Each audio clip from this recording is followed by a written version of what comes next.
Hi, I'm Yasmeen Abutaleb. I'm the editor-in-chief of the Diamondback. I'm here with our men's soccer reporter, Daniel Gallen. The Terps take on Georgetown in the semifinals of the College Cup on Friday. So, Daniel, what do you think the Terps have to look forward to this weekend?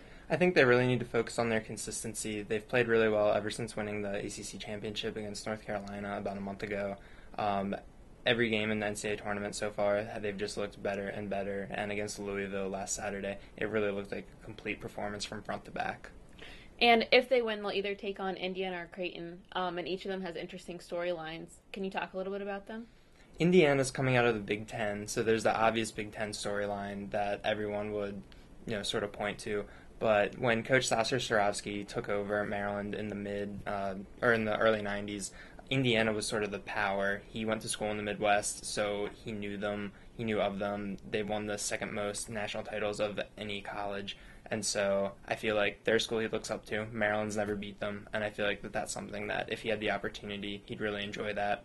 And then with Creighton head coach Elmer Bolowich was the head coach at North Carolina for 22 years and won a national title with them. And he and Sasho had many battles throughout the years. And Maryland went out and played Creighton, went out to Omaha, played Creighton in the preseason back in August, and tied them 3-3. And I feel like they're Creighton's sort of a program on the rise recently in the past 2 years. They're the only team from last year's College Cup to make it back, and I feel like Sasha would really like to have a shot with them, along with the rest of the Terps. And you're traveling to Hoover this weekend. Would you say you're confident that the Terps will advance to the finals?